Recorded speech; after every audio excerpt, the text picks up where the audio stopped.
தமிழ்நாட்டையே உழுக்குன பெண் இன்ஜினியர் ஸ்வாதியோட கொலை வழக்குல அவங்கள கொலை பண்ணதா ராம்குமார்ங்கிறவர் கைதாயிருக்காரு. இந்த சம்பவம் தொடர்பா பல பேர் அவங்களோட குமுறல்களை ஆதங்கத்தை வெளிப்படுத்திட்டு இருக்கிற இந்த நேரத்துல இது குறித்து ஆர்ஜே பாலாஜி என்ன சொல்றாரு? ஒரு பொண்ணு ஒர்க் பண்ற பொண்ணு ஒருத்தர் வந்து ஒரு பைத்தியம் வந்து யாரோ ஒருத்தர் கொலை பண்ணிட்டான். லவ் ப்ராப்ளம் இப்போதான் போலீஸ் விசாரிச்சுட்டு போகணும்னா சொல்றாங்க, அது கொலை பண்ணிட்டான். ஸோ அதனால வந்து இது அவங்க தப்பா இது தப்பா ஜஸ்டிஸ் ஃபார் ஸ்வாதி அப்படின்னு இன்டர்நெட்ல இப்ப 2 நாள் போச்சு. இப்ப திருப்பி நாயை ஒருத்தர் தூக்கி போட்டான், அவனை பத்தி பேச ஆரம்பிச்சிட்டோம். ஸோ இது உணர்ச்சி வசப்படுற விஷயம் எல்லாம் கிடையாதுமா. இது வந்து ஒரு கம்ப்ளீட்டா ஒரு சொசைட்டியா பசங்க எல்லாம் இன்னைக்கு பொண்ணுங்களை எப்படி பாக்குறாங்க, அவங்களுக்கு நம்ம என்ன சொல்றோம், இது நிறைய விஷயம் இருக்குமா. இப்ப நான் சின்ன வயசுல இருந்து பார்த்த எல்லா படத்துலயுமே ஒரு பையன் வந்து வாழ்க்கையில உருப்படல, அவன் நாசமா போயிட்டான், அவன் தாடி வளர்த்துட்டு இருக்கான், அவனுக்கு வேலை கிடைக்கல, அவன் வந்து அவனுக்கு ஏதாவது நோய் வந்துச்சு, எல்லாத்துக்குமே பொண்ணுதான் ரீசனா சொல்லுவாங்க.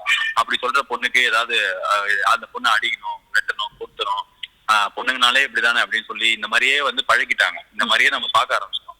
ஸோ இது எல்லாமே மனசுல போட்டு வளர்ற ஒரு பையன் ஒரு பாயிண்ட்டுக்கு மேல இதெல்லாம் தப்பு, ஐயோ சினிமால சொல்றதெல்லாம் கரெக்ட் இல்லையேன்னு ரியலைஸ் பண்ணானா அவன் வந்து பொண்ணுங்களை வேற மாதிரி பார்ப்பான். அப்படி ரியலைஸ் பண்ணாத பசங்களுக்கு எல்லாம் வந்து இந்த மாதிரி தாட்ஸ் எல்லாம் போறது வந்து ரொம்ப நார்மலான விஷயமா ஆயிடுச்சு. அன்பார்ச்சுனேட்லி ஸ்வாதியோட murder is not a problem about state government ஒழுங்கா பண்ணல, போலீஸ் ஒழுங்கா பண்ணல, சிசிடிவி கேமரா எல்லாம் இல்ல அப்படின்றதெல்லாம் தாண்டி ஒரு சொசைட்டியா இன்னைக்கு வந்து நம்ம எப்படி வந்து பொண்ணுங்களை பாக்குறோம் அப்படின்றதுக்கான வெளிப்பாடு தான். லவ் பண்ணல ஒரு பொண்ணுனா ஓகே லவ் பண்ணலையாமா, okay I give you space அப்படின்றது சிட்டில இருக்கிற பையனுக்கு தான் இருக்கணும் மனப்பான்மை, கிராமத்துல இருக்கிற பையனுக்கு தெரியாது அப்படின்னு கிடையாது. சிட்டி கிராமம் எல்லா இடத்துலயும் பசங்க அதே தான், அதே ஹார்மோன்ஸ் தான், அதே வயசு தான், அதே லவ் தான். ஸோ ஆனா பொண்ணுங்களை பாக்குறது வந்து இதாயிடுச்சு. நான் இந்த ஸ்வாதி அந்த கொலை நடந்ததுல ஒரே ஒரு பெரிய ரொம்ப தப்பான விஷயமா பாக்குறது, அங்க அவ்வளவு பேர் இருந்தாங்க, யாருமே போயிட்டு ரியாக்ட் பண்ணல, யாருமே போயிட்டு அந்த பொண்ணுக்கு ஹெல்ப் பண்ணல. அது வந்து இப்பதான் 6 மாசம் முன்னாடி ஊர் உலகமே போயிட்டு மழையில வேலை செஞ்சோம், எல்லாருமே எல்லாருக்கும் ஹெல்ப் பண்ணோம், அந்த மாதிரி இருக்கு. ஒரு 6 மாசம் கூட ஆகல, இந்த மாதிரி யாருமே கண்டுக்கலங்கிறத எனக்கு ரொம்ப ரொம்ப உறுத்துற ஒரு விஷயம். என்ன யாராவது ஒருத்தர் லீட் பண்ணியிருந்தா மீதி ஒரு 10 பேர் போயிருப்பாங்க, ஒருத்தர் கூட லீட் பண்ணல. ஃபர்ஸ்ட்.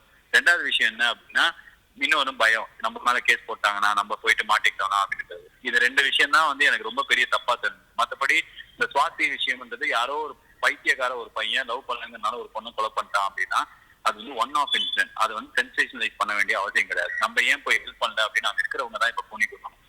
ஓகே, ஸோ இப்போ இந்த மாதிரி இன்சிடென்ட்ஸ் பொண்ணுங்களுக்கு எதிரான வன்முறைகள் ஜாஸ்தி ஆயிட்டு இருக்கு. இதுல இருந்து பெண்கள் தன்னை ப்ரொடெக்ட் பண்ணிக்க என்ன பண்ணலாம்? விமன் ப்ரொடெக்ட் பண்ணிக்க கூடாது. விமன் ப்ரொடெக்ட் பண்ணிக்கணும் அப்படின்னா யாருக்கிட்ட, இந்த ஆம்பளை கிட்ட என்ன ப்ரொடெக்ட் பண்ணிக்கணும். இந்த ஆம்பளை எல்லாம் யாருன்னா சாதாரண மனுஷங்க, இவங்க எல்லாருமே பைத்தியம் இல்ல. நார்மலா வந்து பசங்க ஒரு பொண்ணை பாக்குறதுக்கான அந்த பாக்குற அந்த பார்வை, அந்த கண்ணோட்டம், இதெல்லாம் வந்து பொண்ணுங்க என்கிட்ட வந்து அவ்வளவு காலேஜ் பசங்க டெய்லி நான் ஷூட் பண்ணும்போது நான் பார்க்கும்போது இது மாதிரி பேசும்போது அவங்க சொல்லுவாங்க, ஆமா நான் பொண்ணுங்க எதுக்கு நான் அந்த டைம்ல அந்த ரோட்டுக்கு போகுது, ஏன்னா அவங்க அப்படி ட்ரெஸ் பண்ணிட்டு போறாங்க, இதெல்லாம் தான் என்கிட்ட கேட்பாங்க. ஆக்சுவலா இப்ப ட்ரெஸ் பண்ணிட்டு போறது 10 வயசு குழந்தைய ரேப் பண்ணிட்டாங்க, அந்த குழந்தை என்ன ட்ரெஸ் போட்டு வந்து இது பண்ணிட்டு அந்த இது எல்லாமே என்னன்னா ஆண்களா நம்ம இந்த சொசைட்டில பொண்ணுங்களை எப்படி பாக்குறோம், எப்படி இருக்கோம் அப்படின்றதுதான். அது அந்த மாதிரி பார்வை மாறினாதான் பொண்ணுங்க சேஃபா இருக்கும். பொண்ணுங்க எதுவும் பண்ணி பாதுகாத்து கொள்ள முடியாது. பொண்ணுங்க என்னன்னா சுத்தி இருக்கிற எல்லா ஆம்பளை கிட்ட இருந்து பாதுகாக்கணும்னா ஒவ்வொருத்தருக்கும் ஒண்ணு பிடிக்கும், ஒண்ணு பிடிக்காது. ஒருத்தன் ஒண்ணுக்கு பண்ணா ஒருத்தனுக்கு கோவம் வரும், இன்னொரு ஆபீஸ்ல இருக்கிறவங்க வேற ஒண்ணு பண்ணா கோவம் வரும், வெளில இருக்கிறவங்க ஒண்ணு பண்ணா கோவம் வரும். இது எல்லாத்துக்கும் ஏற்ற மாதிரி அவங்களால நடந்துக்க முடியாது. சோ பொண்ணுங்க பாதுகாக்கணும் அப்படின்றதோட ஆண்களோட மனநிலை மாறணும். எப்படி ஒரு பொண்ணை பாக்குறோம், நம்ம என்னன்னா அம்மா, தாயா, தங்கச்சியா, ஃப்ரெண்டா, தோழியா இது மாதிரி இருந்தாதான் மதிக்கணும். அந்த மாதிரி அதுவே தப்பு. நார்மலா ஒரு ஹியூமன் பீயிங்கா மதிக்கணும். ஒரு பொண்ணா அந்த பொண்ணு இருக்கிறதுனா அந்த பொண்ணு உனக்கு தங்கையா தாயாலாம் இருக்கணும் அப்படிங்கிற. She is an individual, she is a human being. So அந்த மாதிரி பார்வை மாறினாதான், பசங்க மாறினாதான் ஐ திங்க் இந்த மாதிரி விஷயம் எல்லாமே கம்மியாகும். ஓகே, ஸோ இப்போ ஸ்வாதியோட மர்டர் கேஸ்ல வந்து அரெஸ்ட் ஆயிருக்கிற ராம்குமாருக்கு என்ன தண்டனை கொடுக்கணும்னு நீங்க பர்சனலா ஃபீல் பண்றீங்க? ராம்குமார் இன்னைக்கு கொலை பண்ணிட்டாமா, ஸ்வாதி இறந்துட்டாங்க. இன்னைக்கு அவருக்கு இந்த மாதிரி சர்வே எடுத்து நீங்க தண்டனை கொடுக்கணும் நான் ஃபீல் பண்றது நான் சொல்லிடுவேன். எல்லாருமே சொல்லிடுவாங்க. எத்தனை பேர் இப்ப சுத்திட்டு இருக்காங்கம்மா, இப்ப இந்த ராம்குமார் தண்டனை கொடுத்தா மீதி எல்லாருமே தெரிஞ்சிருவாங்களான்னு எனக்கு தெரியாது. ஏன்னா நான் சொன்னதுதான், இது வந்து லாங் டேர்மா ஒரு சொசைட்டியா நம்ம பொண்ணுங்களை எப்படி பாக்குறோம், எப்படி ட்ரீட் பண்றோம். இந்தியா வந்து பெண்களை கடவுளா மதிக்கிற ஒரு நாடு அப்படின்றது சொல்றதோட இல்லாம இன்னைக்கு நம்ம பிராக்டிக்கலா அதை விட்டுட்டோம். 40-50 வருஷமா பொண்ணுங்களை வந்து வேற மாதிரி ட்ரீட் பண்ண ஆரம்பிச்சிட்டோம், அவங்களை வேற மாதிரி பார்க்க ஆரம்பிச்சிட்டோம். சோ அந்த மாதிரி பார்க்காம அவங்க வந்து ஒரு ஆப்ஜெக்டா பார்க்காம வெறும் வந்து அவங்களோட பாடி ஒட்டி குளோரிஃபை பண்ணாம இப்ப வந்து எல்லாமே ஆயிடுச்சு. அதெல்லாம் இல்லாம ஒரு சிஸ்டமா நம்ம வந்து கம்ப்ளீட்டா நம்ம குழந்தைங்களுக்கு நம்ம பொண்ணுங்களை எப்படி பாக்குறோங்கிறத சொல்லி கொடுத்தோம்னா அதுதான் நான் வந்து ராம்குமார் மாதிரி நிறைய ராம்குமார் உருவாகம் இருக்கிறதுக்கு ஒரு இதுவா ஸ்டார்டிங் பாயிண்டா இருக்கும். என் பையனை நான் வந்து எந்த பொண்ணா இருந்தாலும் மதிக்க தான் சொல்லி கொடுப்பேன். அதுதான் நான் வந்து இது மாதிரி விஷயத்தெல்லாம் நடக்காம இருக்கிறதுக்கு என்னால என் சைட்ல நான் பண்ணக்கூடிய விஷயம்.